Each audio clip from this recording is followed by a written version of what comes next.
लक्ष्मीच्या पावलांनी या मालिकेच्या आजच्या भागामध्ये आज अद्वैत प्रचंड खुश असतो आणि तो कलाला गिफ्ट आणायला गेलेला असतो.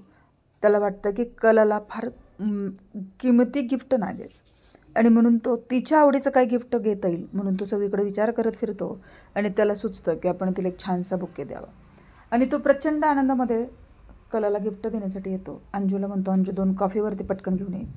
आणि तिथं रोहिणी बसलेली असते. रोहिणी म्हणते, काय अद्वैत आज खूप खुश आहे आणि निशिगंधाची फुलं आणलेत, म्हणजे तुझा काहीतरी प्लॅन दिसतोय. ती त्याला फक्त सांगते पण तिला माहीत असतं कलाकडे. अद्वैत खूप खुश असतो. अद्वैत ज्यावेळेला बेडरूममध्ये येतो, कदाचित ती वॉशरूममध्ये असेल, कदाचित ती कुठंतरी असेल म्हणून तो शोधत बसतो, पण कला मात्र त्याला कुठेही दिसत नाही.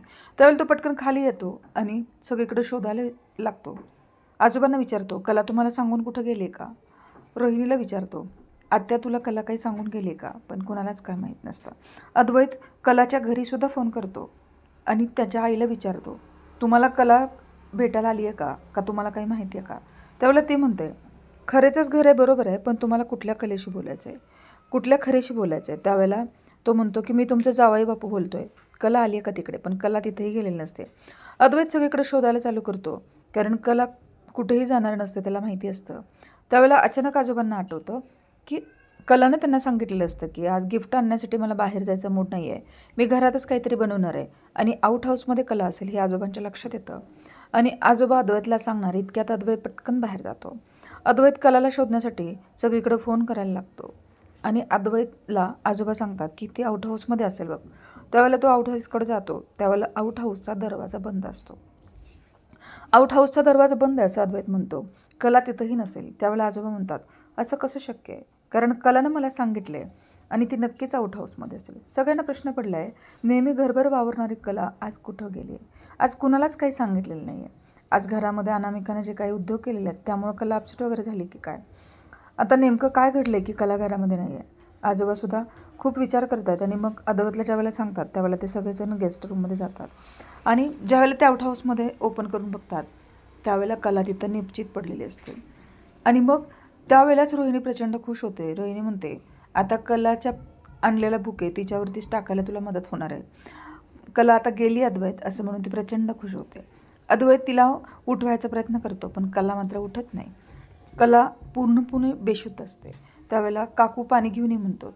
काकू पाणी घेऊन येते आणि अद्वैत तिच्या तोंडावरती पाणी टाकतो आणि कलाला थोडीशी शुद्ध होते. त्यावेळेला रोहिणीला वाटतं, अरे आपण इतके एफर्ट्स घेतले आणि शेवटी कला मात्र पुन्हा जागी झाली.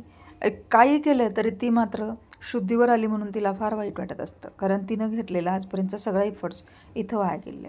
कितीही केलं तरी कलाला ती मात देऊ शकत नाही.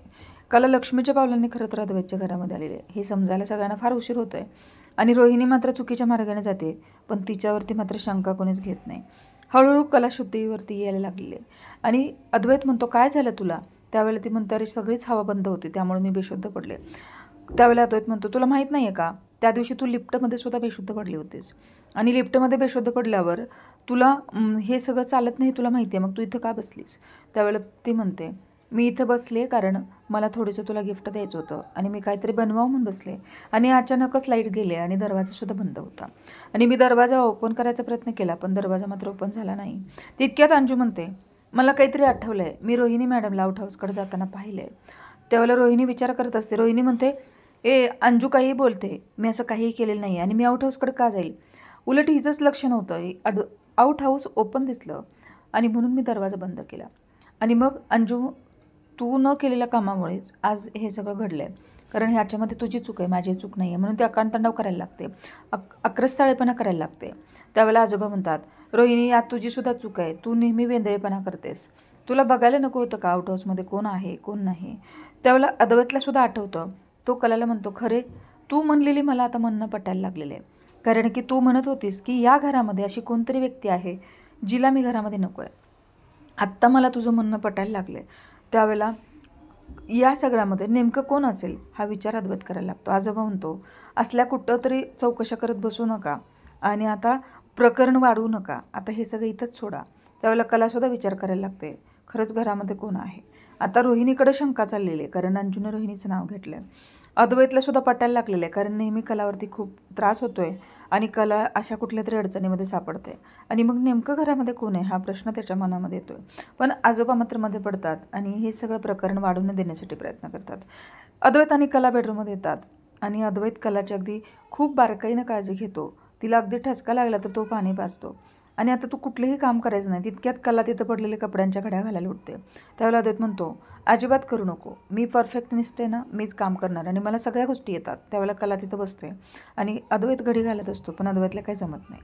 त्यावेळेला ती म्हणते, एखादं काम एखाद्याला नाही जमलं तर दोघांनी मिळून केलं तर ते काम पूर्ण होतं आणि दोघांचा हात लागला तर काम एकदम चांगलं होतं आणि त्या दोघंजणं घडी घालायला लागतात आणि असा हा मालिकेचा शेवट खूप गोड होतो. एकूणात आज कला आणि अद्वैत एकमेकांच्या जवळ येताना तुम्हाला दिसत आहेत. त्यांच्या आयुष्यामध्ये एक नवीनच प्रेमाची झलक तुम्हाला पाहायला मिळणार आहे. अद्वैत आता कलाकडं वेगळ्या पद्धतीनं पाहतोय कारण त्याला कलाचे कष्ट लक्षात येत आहेत आणि कला खरंच खूप चांगली मुलगी आहे हे त्याच्या आईला सुद्धा पटलं आहे.